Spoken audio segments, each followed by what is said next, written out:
Parliament for Subin constituency. Afenso or General Secretary hopeful for the New Patriotic Party. Enche menene betwetwe nkomo but question number se me busa wo haninti na watimi akopi honorable mpacho betranse emami na ono a entie bi wo ha enti de ekoso wo MPP as a party no we MPP ni a uhu ne sei de na apese uhu de na osusu se enyeye de na osusu se wo se omuye na yakeka enyoma abom me carry on the backdrop say Nancy. And it is timely, say, interview Honorable Eugene Entry because one of the key members of parliament are now almost supported, say, Ken Oforiata. No, former finance minister, no, woman pamono. And who send be by na video be about Bontina Gabi or Tredako or no, now go for friends or a prime minister. Or say, now we'll meet him be more Honorable Eugene Entry, I don't know, a member of parliament.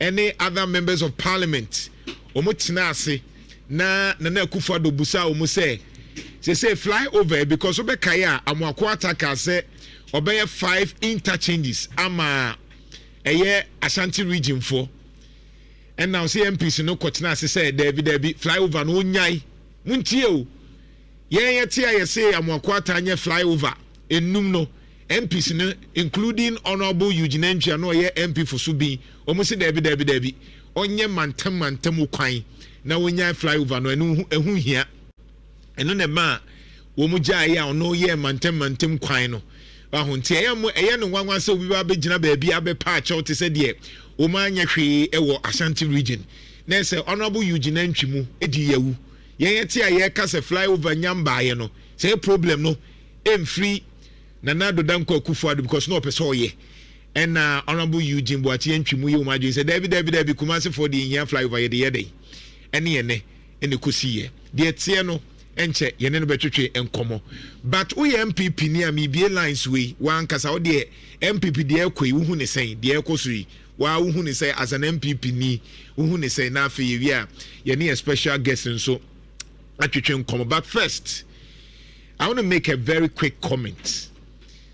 Me who say multimedia ye the documentary be by a friend of Dear Mahama na sa Dear Mahama no ye the picture be and a torso na picture ni ye do onu ni din ene ye de ato Galamsey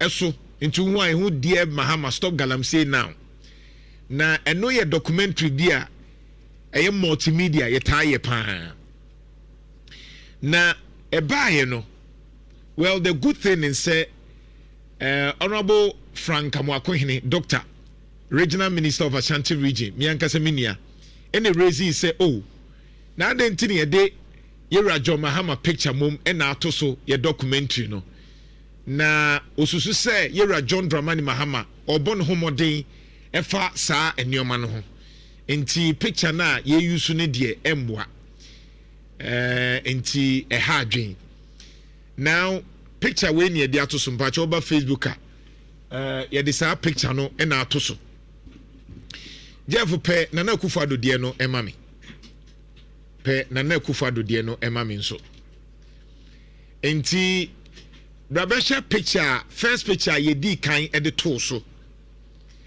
na saa first picture na ye de to so no a joint news feature series Dear Mahama any de picture atoso na joy for ne de to so no Yera Frank Amwakohene o say oh picture we there na ni kwanse ye ne saa na ni kwanse ye de to ne so na it's a hard dream of course multimedia for no assesa no but muntie ha multimedia for a joy for assesa picture no but I don't see anything wrong with the picture. Miana Miniane Frank Amwakohene, you know my position, but I disagree with Minia Regional Minister. Now I don't even see why I wasn't joining so we use our picture. No. The picture should have been there. I disagree. Say multimedia, joy news, almost a picture na ye did John Dramani Mahama atoso. I disagree. I was say the picture no to so. Nanka why ni emfa the picture to so. Ah, minia regional minister Franka Mwakwihini why ni emfa the picture to so. I was say the John Mahama president the picture na to so. And the picture no dey okay and one na no pay me use. I mean, my tana has said, na picture we crowd do man yadi. I wasn't comedy AI. President John Mahama ne cabinet no na cabinet no insuo sa river tunnel ne nasefo. Sa AI ne meye AI President John Mahama omuti cabinet no insuo no mu no river tunnel wa ha, river ayensu wa ha, river hwan wa ha. Ah, enti minia regional minister na me bow yem. Me say, of course, Joy News and I na me instead of me mayor fufro. Me din President John Mahama take cabinet. A river tunnel ni river plan ni na sefo omu jine mu. Be share Facebook 2019. I want you to get the other picture so the omu ya de to so man no. I want you to me person NDC for a picture of Nana Akufo-Addo. We crowd they say the John Mahama din abakama na nima efe kama. We dey ye Nana Akufo-Addo ye tutu na nima Galamsey enim. Please get me that photo. The only thing they say minia Franka Mwakwihini regional minister sebi anya te say standogo a odi ahantan didi obi atem no. O kan ye disagree and I respect that. The good thing they say anya te say standogo di ankobeka se yajimi jimimpo. But at least regional minister does say he disagrees, and that is perfect. Yet he say, and ama joy for assessa omo de me edit and come in sesano. So I'm using this dear Mahama picture we are coming soon. Ah, dear ni anye na Akufo-Addo wa hawo Galamsey ho. Ye mu bi kra de ya bompa hwe de na Akufo-Addo NDC for. What did you say about that? I hate hypocrisy. Sanya twom no yenyai. As a 4 legs good, 2 legs bad. Hwe de we na Akufo-Addo bra Facebook na be he. NDC for joy for and etina mu yesa. Do you think say John Mahama president respectfully or a demigod na? Onya demigod do. Onya bosom. You create bosom from people and it messes up. Your picture way ye cry joy cry there ye President Mahama nim ye. Hwe de NDC for mu ye no. Mututu na Akufo-Addo enim de Galamsey. That one was okay. Mu use the year campaign. Mu use way na Akufo-Addo face way second of Galamsey.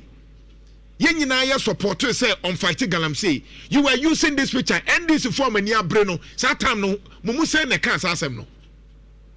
Na Akufo-Addo ye this picture way ye no mumu say na NDC for pen na kan say o nsem cho for mamu nyusu and say oh oye panyi NDC ni ben mu de mo dem me mu obi show say ye use sa picture way NDC ni bi ka say Joy FM multimedia insure FM my nyusu sa picture no. You see those things in the the moment we create a demigod from people, we create a demigod. And to once afi enche no eno na maye omu ya hantan no. The moment amu hu say president yen kanasem no eno na obo so benyina na yen kanasem no ya hantan. What is it about respectfully the president yentimi nyusu nanim? Constitution no why na wo so wo hwe yen kenkan sa de no wahada. Constitution no why na agudie no hwe say nano yen ka say me nano on the platform me botch say me ka say I will never forgive Nana Akufo-Addo say wa ma yen so aye brown. Man can waha. Many am breed bia on MPP. Say Nana Akufo-Addo. Washa Galamsey na asay. Na denti ni ntimi kanche. Yewra John Mahama say ono so washa Galamsey na ekoso. What is it about John Mahama that we cannot talk about it in terms of Galamsey? And honestly, I don't see why Joy FM was some we. Na me enti na me use we no. Dear we ya na me use.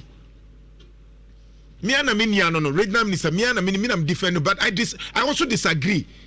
Honestly na nu kwa say multimedia I was say yani we crowd do my dey also come tutu nanim ni bi. I was a cabinet ni nyina yɛde nsufi ni bi si hɔ pay restos the enemy pay restos the enemy yes no what sisa no okuje to ablakwa nanu okuje to ablakwa na okuta saa de no cabinet okuta nsufi na Joy FM yetwitwa no eno na nam use the campaign ni ya de na Akufo-Addo no. You see, I hate it. We need to stop that hypocrisy. Say John Mahama dia mayenka dabi nanu be the same thing amekaye say na Akufo-Addo mayenka John Mahama dia maybe me kasa de John Mahama onye nipa because it was a time I said na Akufo-Addo be bia no it was okay in the sight of MPP. It was okay when we are criticizing na Akufo-Addo, it was okay. But all of a sudden, the moment you touch John Mahama, hey, stomach journalist, hey, President John Mahama, for Christ, he's serving us. And I want to the pay and obey. Nani tiri cry. Kwabrochene cartoonist nibi. Yo mo left and right. Yeti kroma mu ebradi nyankopo. She okuje to ablakwa. And no display sa diwi. Okuje to ablakwa me ankasa me nia okuje to ablakwa saa bre no na na wo display saa de wu na akotwa ye enjoy FM 4 Erastus Asaredon ko ne kosesa insuo no river oda river hwan river yensu river nyina na yewra okuje to ablakwa at that time parliament all display bra Facebook na be he saa mra ne de ne ye saa mra na ne kasa na Akufo-Addo na Galamsey no ono utu se na Akufo-Addo wate asime ehunu nsuo no NDC for anamu ye we anamu de campaign boy abaso no samre na anamu use ye documentary any ye pictures yewra okuje to ablakwa ekuta bi no samre mi busa say samre na Akufo-Addo o te say otu Galamsey makachem say Ghana nyamo de Ghana nya NDC ni MPP de we are not going to allow you akwenya enti so unya akwenya na wo soma de ye pe bia ye be President John Mahama de ye pebia ye ne ye tua ne ka ye ne to ne boxer shorts mano ye ne to ne singlet mano ni shoe ni milo awon ye ne to mano de pen obeye enye de ono pen obeye and now you full soldier you don't care enye wo de wo person o kire ne wo se ye ma wo obi anka nche so me president obi anka nche president nya by force sa wo don ho ba wo don ho aba munya nya atwom no yes President John Mahama airborne homodin by ye pese ade no etu ase enya te se o born homodin o because Galamsey every day nipa in fact every minute obi nya kidney problem every minute obi nya liver problem obi nya cancer enti enya te se ye twen da bi ye be sini hune so akopem se ye better se afi de ya flash all the Galamsey out na ye nso ne protect it damre na no kuje to black white display nso no NDC for ben can say oh enya fede honorable mu ye munyai samre no me bana me be kekemu egu na Akufo-Addo ni MPP so na bon sem akwedo kan krepa adwuma na no na oye no na ka say Galamsey me makacho say Galamsey no so wo ye obi oye Galamsey ana abaya won solve no me no unye free when it comes to issues of Galamsey opa ye den when it comes to issues of destroying the water I will not allow you mentwe maw ya bro ya bre me say san so we munye editing ma mo amutimi editing no monfa President John Mahama ni tintua so na onkuta san so no na mun display momma cabinet no metwa cabinet no momfa nso ni bi nsi so maye AI momfa nye ni enka dear John Mahama koma stop Galamsey now ye be use President John Mahama ni pictures aye bibia when it comes to Galamsey. Me and Aminiane Frankamo, but I disagree with him. And in fact, I disagree with Joy FM. Me platform, me disagree. Say, mu picture no because what is pressure? Pressure. Oh, my full soldiers a dictate amount. Pressure. Have you forgotten our job? Chapter 12 of the Constitution, the kind Constitution, chapter 12. Or say every day, hold the government accountable to the people. It is our mandate, constitutional rights. When we are now creating demigod of any and Casana, so mudi yanye yesru, there be. For soldiers, it's part of the organized flag. Means our project, it's part of psychology. ye penkrofo bi no ma ba be attack you na fe wo yam hyehyew da bi ye opa Ghana na MPP fo nyina agada kra mfa na NDC mo pa mo mra emfa ye beje Ghana esi ho me kan chapter 12 kakra bi akiro freedom and independence of the press amu no answer mu yesi ya no bi ye de ope Article chapter 12 of the Constitution, freedom and independence of the media is hereby guaranteed. Okay, I say 5 no 1625. I say all agencies of the mass media shall at all times be free to uphold the principles, provisions, and objectives of this Constitution, and shall uphold the responsibility and accountability of the government to the people of Ghana. Article 162, clause 5. Go and read it. Yeah, Jumani said at all times, yeah, Majo Mahama, and you can so home because me mama na kufa do home, it me Majo Mahama so home. I'm not forcing you to listen to me. Now, I'm make a MP before saying, "Nya force tie me." Into NDC ni now unya happier. Kotie di omu be ka bibia ma me mentra because we NDC one PP. I sit here for Ghana. All agencies of the mass media shall at all times, all times and yes sometimes, be free to uphold the principles, provisions and objectives of this Constitution, and shall uphold mandamus the responsibility and accountability of the government to the people of Ghana. Yeah, Juma no. We are backing dogs. You boom to say kramai. We also a guard dogs to say krame kona or obey Nhyira. E to be near to say faha ye say men yen say. Dear John Mahama. Adia na say ne ye wa. Galamsey no insuo na ye brown na ye wa enye obia. Ye mfa nso obia. E wo no akose. You are responsible for that. Na no ka kire na Akufo-Addo say don't know ye ne nye. Nano fellas kwache. Mi aminia. Not say Joy FM no minim so mu ma ba mu da. Kajo say when it comes to Galamsey men ko hokra. E de no. Ma yesa ni aso so muso sa na mo ye de mo pe. O say Ghana yi why? Article 257 clause 6 lands and natural resources. Dear no ka. Or say every mineral, every mineral in its natural state, in, under, or upon any land in Ghana, rivers, streams, water courses throughout Ghana. I am on kind constitution, no, Tom. Article 257 clause 6. Every 257 clause 6.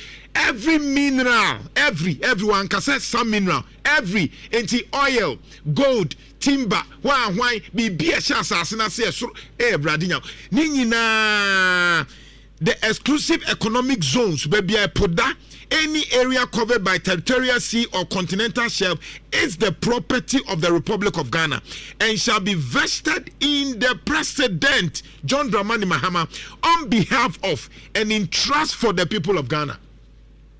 And that one, I am on kind constitution, you know.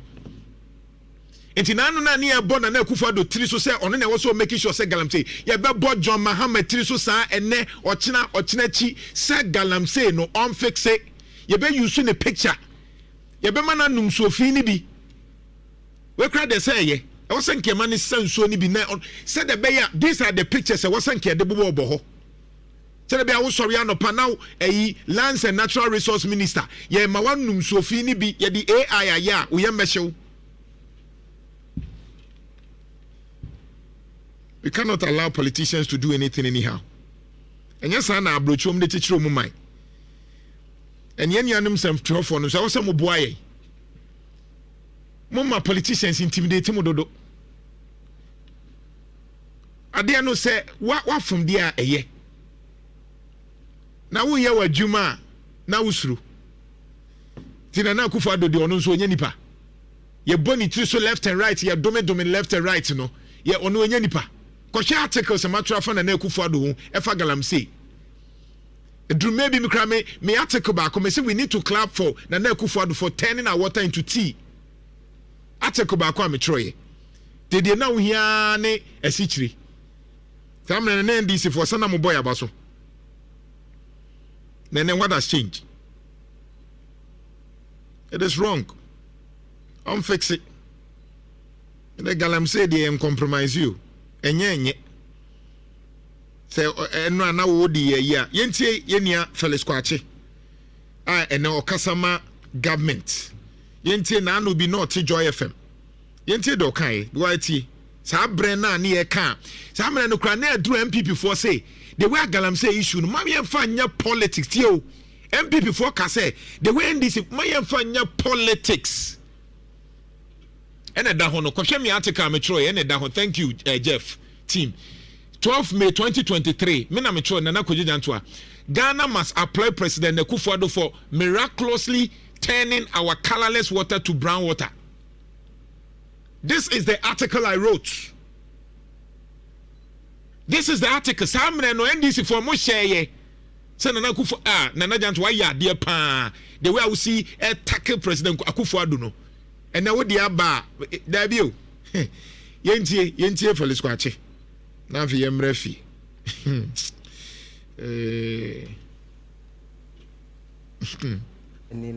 My brother here Kofi say that we should take politics out of this. I don't know exactly what they mean. So merely because I'm a politician, I belong to the NDC.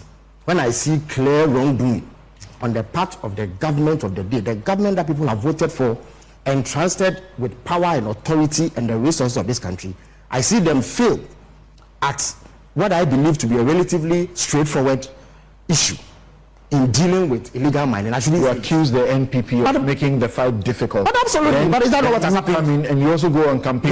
No, you make it difficult for them to fight it. There's nothing I can see that can make this fight difficult for the president of Ghana, the government of Ghana, if he wants to deal with it. So I don't understand Dr. Emine's concern. You see, and that kind of commentary is what enables the impunity that we are seeing. Because the government of the day that should be called out, singled out for blame, then takes cover under collectivity. Something, those of us sitting here, in what way can we stop Galamsey beyond the public commentary you are running?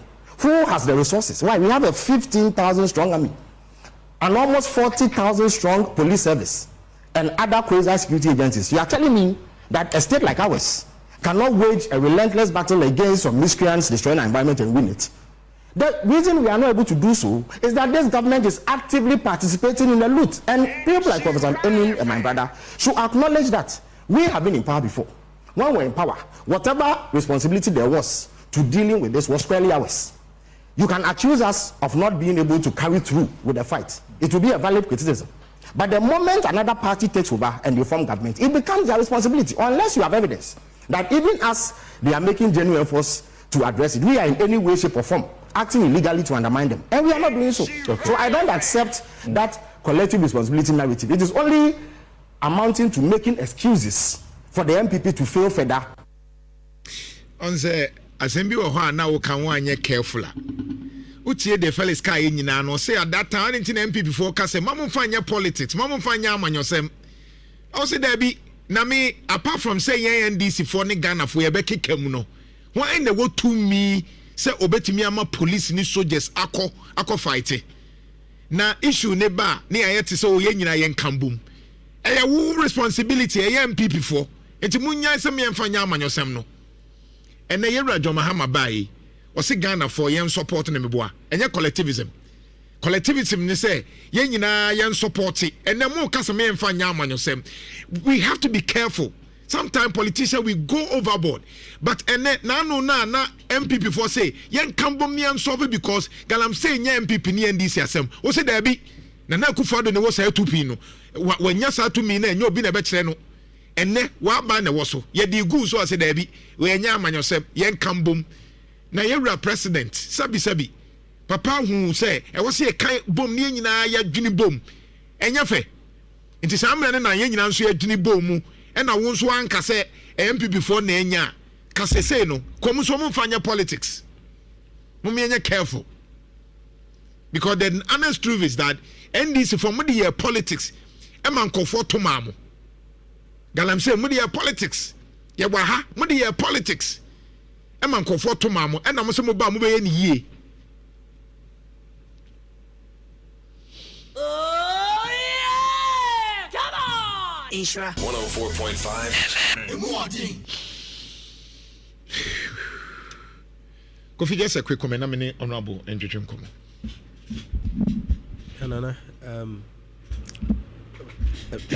Yeah, but we are working on the sound, and so until we are very fine. Right, yeah, Nana. Andrea, na I was surprised. Me who said the picture of John Dramani Mahama on the fight against Galamsey, Nankofubi, NTC, especially some foot soldiers and coming out from certain higher rank people. But Nana, Adebako ese omokaine say His Excellency John Dramani Mahama Nankasaka say we should still continue to put fire under his feet. And Ramekane ha. Osi enke jengunichi. It is a media ne ke jengunichi. Now, boy, John Dramani Mahama no wetumi asore akọ Galamsey. Now, what is the problem? Adi we adi ebin si pay. Asem sinefu bi ho a na yetimi tag no. Ye trade information na ye tag no na yetimi de ni picture to ho. That's what the media does. And now we are a Attorney General Bekasai. Information obeka e nyina ye de ni picture to ho ye de information ato ho. Obi make statement be a feel say a statement of public and ye disseminated that information. You didn't picture attach it. And the fight against Galamsey, no, the commander in chief, John Dramani Mahama. And it's a fight against Galamsey, cause na John Dramani Mahama picture that's why. As the commander, Yeko Galamsey, what is the problem? Me, who problem be a woman? He is the commander. Me too, me think of fight Galamsey. Yeah. And he is the one who is actually capable of fighting the Galamsey because on security na ekrano. It was so on krano why ready say media no civil society organizations na no mu share was why ready munke jamu michim say be ya metumi akon. He believes he is the commander. And that's why he says ye man heat no ntimi nya den enko. Because sabi odi otwa kwan nim se na chiachi antibia na slow down baby. This heat will pull him up. Now what to me etuanamo. I don't see why some people should have issues with say yeah you should picture and we should look at the substantive issue. Now we cry divert attention from the main thing. And that's why I am a bit highly disappointed in my own platform. Because Nana Akufo-Addo die. It was terrible. Nana do the end of time. Just on my year, the real match as Galamsey in Namni Trimune in Namnanu Mune, Nanu Nina, Galamsey. Nana do the idiot. Oh, yeah, Church of Mahama for Fairfa Wusu. Nana do the idiot voice to crowd. Yeah, picture beyond the better. And as I am, yeah, no, and chair the better so near the better trendy. Nanny and no Maba catches and Mimi Yimfriho. Now, so be antiquated, be can't say, Mini John Mahama Diemfriho. Because Sebi, your president, Yebuno, but Sebi on China and Akufo-Addo, on also by your president, you use picture where ya. Why can't we use that picture? And I'm surprised this thing is going on, but let me remind them. And no mammy, no me trust na me shy, no mammy, no Ghana for the two abapa demand the NDC to come to power. So more refia. Now economic issues, economic hardship. Manfro fi say asetine mo ayedin. Enoma bo ayedin. Ye hear say normal kofem. And the NDC promised. So oba wono behwe na economic issue including ye sidi no a ebu ne panom behwe amana stabilize. Na mama enoma etumi akofem kakra de amaye. Eti ekokwa was say sikasemu a ho kire no eka ho bi. Ne etoso bi mu was Galamsey. Gonna campaign na kosro. Galamsey nsensem no. Mampani kura gina simpie so hye ye bo se omo a ye che wo mo no kura anya wo mo a. But there are people behind it. Why na mimi nya reshe mu se aboa no se wo chi no na atwa ne ti a asa. Eti se pan say His Excellency John Dramani Mahama ehu aboa ne ti de. Pia. Ye bani ye twa ne ti. To me I expect say within the shortest possible time some people will go to jail. Ne ye ho atoye because ye hu aboa ne ti. Ye hu ba bi ye shankasa because kwala na ye chi wo mo de nya wo mo. But to my surprise I say things are not going the way na me envision because na me say some campings bi wo ho by now. Usu sa na kai. Beni nana me ti achire sa na President John Mahama kai. Wo say nkura ne de wo ba ye nkura na wo chi wo mo. Emkreya womuni sikeya omunya 200 ne 300 no.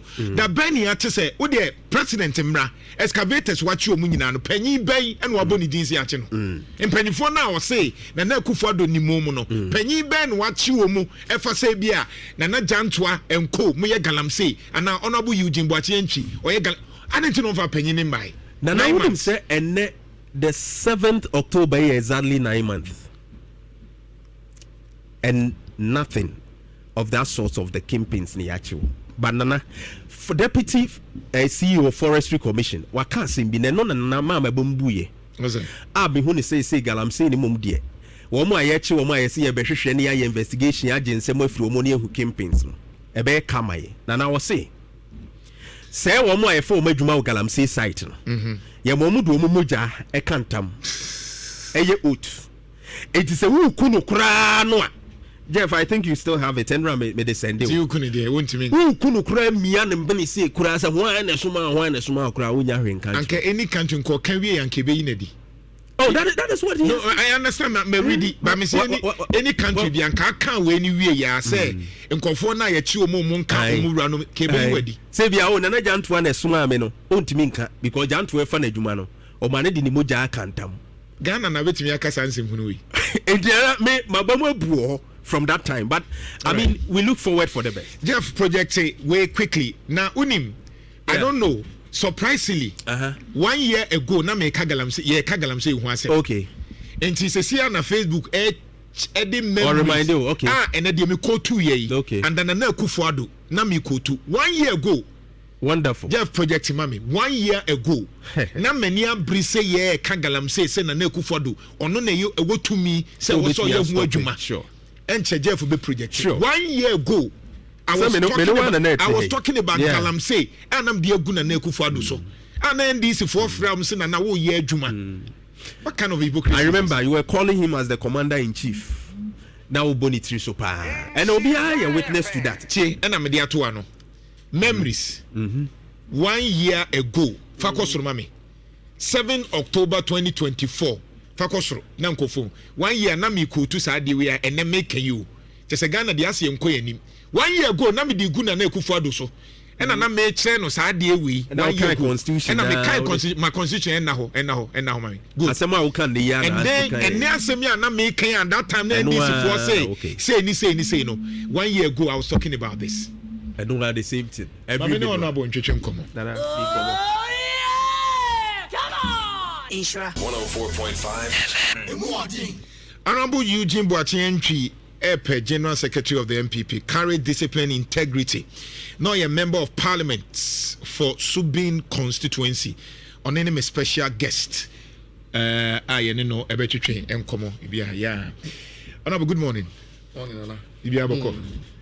Bro, make sure T4 T4 Asante Mike, Kumasi Mike, Ghana Mike, Ometi, we are Shafanang, and I'm Chilbiano pay. No pay why a patriot's duty for a country. See, and journalists be a better Juma Ghana, this of mine, you're quitting. That's it. It doesn't matter whose ox is being gored. Facts are facts. And I will can do the same thing to our administration.